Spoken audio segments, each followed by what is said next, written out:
कभी कभी जीवन बाहर से बिल्कुल ठीक दिखता है। सब कुछ सामान्य, काम चल रहा है, लोग साथ हैं, दिन गुजर रहे हैं। लेकिन अंदर कहीं एक अजीब खालीपन होता है। ऐसा लगता है जैसे हम लगातार भाग तो रहे हैं, पर पता नहीं किस दिशा में। सुबह उठते ही फोन, दिन भर काम, रात को थकान, और फिर वही अगला दिन। धीरे धीरे इंसान जीना भूल जाता है। वो सिर्फ सर्वाइव करने लगता है। और शायद इसी जगह पर कोकोरो जैसी किताब हमारे जीवन में आती है। बेथ केम्पटन की यह किताब सिर्फ जापानी विजडम के बारे में नहीं है। यह उस खोई हुई शांति के बारे में है जिसे हम आधुनिक जीवन की भागदौड़ में पीछे छोड़ चुके हैं। कोकोरो एक जापानी शब्द है, लेकिन इसका सीधा अनुवाद करना आसान नहीं है, क्योंकि इसका अर्थ सिर्फ दिल या मन नहीं है। यह दोनों का मेल है। कोकोरो मतलब तुम्हारा इनर वर्ल्ड, तुम्हारी भावनाएं, तुम्हारे विचार, तुम्हारी आत्मा और तुम्हारी सच्ची अनुभूति। यह किताब हमें सिखाती है कि जीवन को सिर्फ दिमाग से नहीं, दिल से भी महसूस करना जरूरी है। आज की दुनिया में लोग बहुत इन्फॉर्म्ड हैं, लेकिन बहुत डिस्कनेक्टेड भी हैं। हम हर चीज जानते हैं, लेकिन खुद को नहीं जानते। हम लगातार बाहर देख रहे हैं, लेकिन अंदर झांकना भूल गए हैं। और यही कारण है कि इतनी सुविधाएं होने के बाद भी मन शांत नहीं है। बेथ केम्पटन कहती हैं कि शांति कहीं बाहर नहीं मिलती, वह हमारे अंदर पहले से मौजूद है। हमें बस उसके पास वापस लौटना है। लेकिन सवाल है, हम लौटें कैसे? किताब का पहला बड़ा संदेश यही है कि जीवन को धीरे करना सीखो। हम एक ऐसी दुनिया में जी रहे हैं जहां हर चीज तेज है। तेज इंटरनेट, तेज काम, तेज फैसले, तेज रिश्ते। लेकिन इंसान का दिल आज भी धीमा है। दिल को समय चाहिए, महसूस करने के लिए, समझने के लिए, भरने के लिए। जब जीवन बहुत तेज हो जाता है तो हम अपने इमोशंस को सुन ही नहीं पाते। हम दुखी होते हैं, लेकिन रुककर महसूस नहीं करते। हम थक जाते हैं, लेकिन आराम करने में गिल्ट महसूस करते हैं। हम अकेले होते हैं, लेकिन खुद के साथ बैठना नहीं जानते। और फिर धीरे धीरे हम अपने ही अंदर अजनबी बन जाते हैं। कोकोरो हमें वापस अपने अंदर ले जाती है। यह कहती है, हर दिन कुछ पल ऐसे होने चाहिए जहां तुम सिर्फ मौजूद हो। ना कोई जल्दबाजी, ना कोई डिस्ट्रैक्शन, बस तुम और तुम्हारी सांसें। क्योंकि जब इंसान शांत बैठता है, तभी वह खुद को सुन पाता है। किताब में जापानी संस्कृति की एक बहुत सुंदर बात बताई गई है। साधारण चीजों में सुंदरता देखना। आज लोग खुशी को बहुत बड़ी चीजों में ढूंढते हैं। नई कार, बड़ा घर, ज्यादा पैसा। लेकिन असली शांति अक्सर बहुत छोटी चीजों में छिपी होती है। सुबह की ठंडी हवा, बारिश की आवाज, चाय की पहली चुस्की, किसी अपने की मुस्कान। समस्या यह नहीं कि जीवन में सुंदरता नहीं है। समस्या यह है कि हमारा ध्यान कहीं और है। हम इतने डिस्ट्रैक्टेड हो चुके हैं कि जीवन की छोटी खुशियां महसूस ही नहीं करते। और जब इंसान छोटी चीजों में खुशी महसूस करना भूल जाता है, तो बड़ी उपलब्धियां भी उसे लंबे समय तक खुश नहीं रख पाती। कोकोरो हमें अप्रिशिएशन सिखाती है। धीरे धीरे जीना, ध्यान से महसूस करना, और हर पल को पूरी तरह देखना। किताब कहती है कि शांति का मतलब प्रॉब्लम्स का खत्म हो जाना नहीं है। शांति का मतलब है तूफान के बीच भी खुद से जुड़ा रहना। यह बहुत गहरी बात है, क्योंकि लोग सोचते हैं कि जब सब ठीक होगा तब मैं शांत हो जाऊंगा। लेकिन जीवन कभी पूरी तरह परफेक्ट नहीं होता। हमेशा कुछ न कुछ अधूरा रहेगा। कुछ चिंता, कुछ अनसर्टेनिटी, कुछ दर्द। और अगर हमारी शांति सिर्फ बाहरी परिस्थितियों पर निर्भर है, तो हम कभी स्थिर नहीं रह पाएंगे। असल शांति अंदर बनती है जब इंसान खुद को एक्सेप्ट करना सीखता है, जब वह हर इमोशन से भागना बंद कर देता है, तब अंदर धीरे धीरे स्थिरता आने लगती है। बेथ कैम्पटन इस किताब में बार बार नेचर की बात करती हैं, क्योंकि प्रकृति हमें वही सिखाती है जो हम भूल चुके हैं। पेड़ जल्दी नहीं बढ़ते, फूल हमेशा नहीं खिलते, रात हमेशा नहीं रहती। हर चीज का अपना समय है। लेकिन इंसान हर चीज तुरंत चाहता है। तुरंत सक्सेस, तुरंत हीलिंग, तुरंत हैप्पीनेस। और इसी जल्दी में वह प्रोसेस को नष्ट कर देता है। नेचर हमें पेशेंस सिखाती है, धीरे धीरे बदलना, धीरे धीरे हील होना, धीरे धीरे समझदार बनना। यह सब समय लेता है। और शायद यही कारण है कि जो लोग प्रकृति के करीब रहते हैं, उनके अंदर एक अलग तरह की शांति होती है। वे जानते हैं कि हर मौसम गुजर जाता है। किताब का एक और सुंदर विचार है एम्प्टी स्पेस। आज लोग अपने जीवन को इतना भर चुके हैं कि उनके पास सोचने तक की जगह नहीं बची। हर खाली पल में फोन, हर साइलेंस में म्यूजिक, हर अकेलेपन में डिस्ट्रैक्शन। लेकिन साइलेंस बहुत जरूरी है, क्योंकि साइलेंस सिर्फ आवाज की कमी नहीं है। साइलेंस वह जगह है जहां इंसान खुद को सुनता है।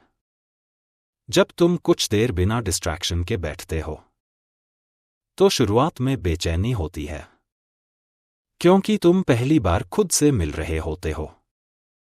लेकिन धीरे धीरे वही साइलेंस हीलिंग बन जाता है। तुम्हारा दिमाग शांत होने लगता है, दिल हल्का होने लगता है, और तुम्हें एहसास होता है कि तुम इतने टूटे हुए नहीं थे जितना तुम सोचते थे। तुम बस बहुत शोर में जी रहे थे। कोकोरो रिश्तों के बारे में भी बहुत गहरी बात करती है।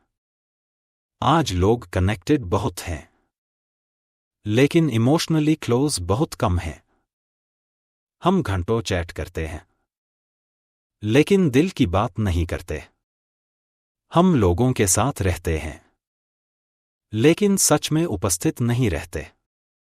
किताब कहती है कि सबसे खूबसूरत रिश्ते वे होते हैं जहां तुम्हें अभिनय नहीं करना पड़ता, जहां तुम जैसे हो वैसे रह सकते हो। क्योंकि लगातार स्ट्रांग बनने की कोशिश भी इंसान को थका देती है। हर किसी को एक ऐसी जगह चाहिए जहां वह बिना डर के कमजोर हो सके। और यही इमोशनल सेफ्टी जीवन को सुंदर बनाती है। लेकिन यह सेफ्टी तभी आती है जब हम खुद भी दूसरों को सच में सुनना सीखते हैं। सिर्फ जवाब देने के लिए नहीं, समझने के लिए सुनना। आज बहुत कम लोग सच में सुनते हैं। हर कोई बोलना चाहता है, लेकिन समझना बहुत कम लोग चाहते हैं। कोकोरो हमें एम्पैथी सिखाती है, दूसरों के दर्द को महसूस करना, धीरे बोलना, ध्यान से देखना।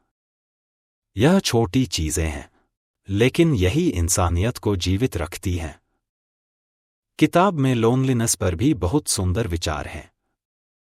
अकेलापन हमेशा बुरा नहीं होता।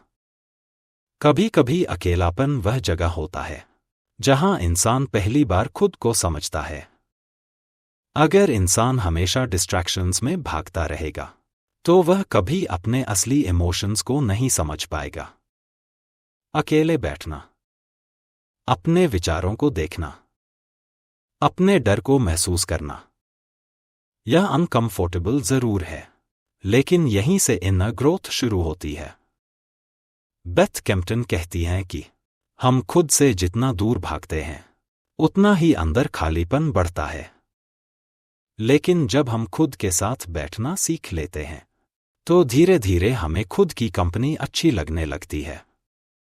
और यह बहुत बड़ी फ्रीडम है, क्योंकि तब तुम्हारी खुशी सिर्फ लोगों पर डिपेंड नहीं रहती, तुम अपने अंदर भी घर जैसा महसूस करने लगते हो। आज की दुनिया प्रोडक्टिविटी को बहुत महत्व देती है। हर समय कुछ अचीव करो, कुछ बनो, कुछ साबित करो। लेकिन किताब पूछती है, अगर इस पूरी दौड़ में तुम खुद को खो दो तो फिर जीत का क्या मतलब? काम जरूरी है, ग्रोथ जरूरी है, सक्सेस भी जरूरी है, लेकिन अगर तुम्हारा मन हमेशा थका हुआ है, अगर तुम्हारे पास जीने का समय नहीं है, तो फिर शायद बैलेंस कहीं खो गया है। कोकोरो हमें याद दिलाती है कि हम इंसान हैं, मशीन नहीं। हमें आराम चाहिए, हमें कनेक्शन चाहिए, हमें मीनिंग चाहिए, और सबसे ज्यादा हमें प्रेजेंस चाहिए। प्रेजेंस मतलब जहां तुम हो वहां पूरी तरह होना। जब खाना खाओ तो सच में उसका स्वाद महसूस करो, जब किसी से बात करो तो पूरी अटेंशन दो, जब चलो तो हवा महसूस करो। यह छोटी बातें लग सकती हैं, लेकिन यही जीवन को गहरा बनाती हैं, क्योंकि अक्सर लोग फ्यूचर की चिंता में प्रेजेंट खो देते हैं। वे सोचते हैं जब सब ठीक होगा तब मैं खुश होऊंगा, लेकिन जीवन इंतजार नहीं करता। दिन गुजरते रहते हैं और एक दिन इंसान पीछे मुड़कर देखता है और महसूस करता है कि वह जीने की तैयारी में ही जीवन बिताता रहा। कोकोरो हमें अभी जीना सिखाती है, पूरी अवेयरनेस के साथ। किताब में जापानी कॉन्सेप्ट मोनो नो अवेयर का भी जिक्र आता है। इसका अर्थ है हर चीज की अस्थायी सुंदरता को महसूस करना। फूल इसलिए सुंदर हैं क्योंकि वे हमेशा नहीं रहते। बचपन इसलिए खास है क्योंकि वह लौटकर नहीं आता। हर पल की ब्यूटी उसकी टेम्पररी नेचर में छिपी है। अगर सब हमेशा रहता तो शायद कुछ भी खास नहीं लगता।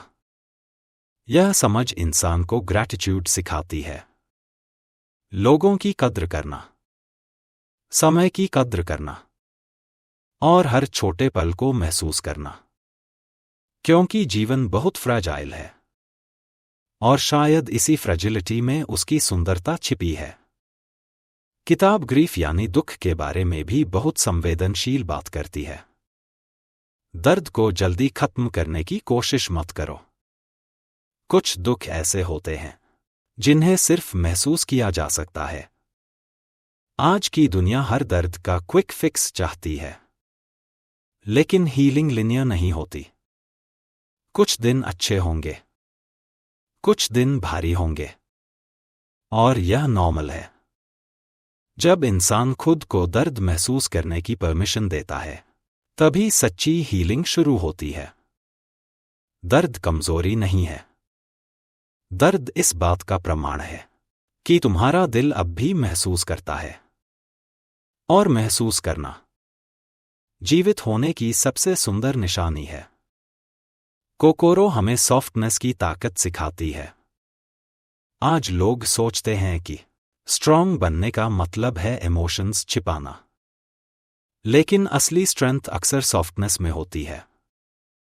धीरे बोलना, माफ करना, कंपैशन रखना, दिल खोलना, यह कमजोर लोगों का काम नहीं है। इसके लिए बहुत करेज चाहिए। क्योंकि कठोर बनना आसान है, नरम बने रहना मुश्किल है। लेकिन वही सॉफ्टनेस रिश्तों को हील करती है, दिल को शांत करती है और जीवन को मीनिंगफुल बनाती है। बेथ कैम्पटन बार बार हमें सिंप्लिसिटी की ओर ले जाती है, क्योंकि जटिलता हमेशा बुद्धिमानी नहीं होती। कभी कभी सबसे गहरी शांति बहुत साधारण जीवन में मिलती है। कम चीजें, कम शोर, कम दिखावा और ज्यादा सच्चाई। आज लोग इम्प्रेस करने में इतना समय लगा देते हैं कि खुद से जुड़ना भूल जाते हैं। लेकिन जब इंसान धीरे धीरे अननेसेसरी चीजें हटाने लगता है तो जीवन हल्का होने लगता है। और हल्कापन सिर्फ सामान कम करने से नहीं आता, वह एक्सपेक्टेशंस कम करने से भी आता है।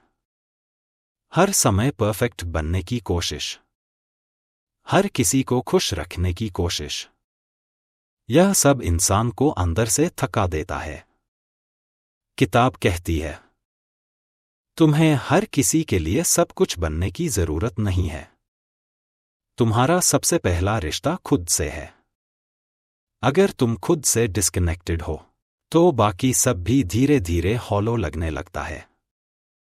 इसलिए खुद के साथ समय बिताओ, अपने इमोशंस को सुनो, अपने शरीर की थकान समझो, अपने दिल की जरूरतों को पहचानो।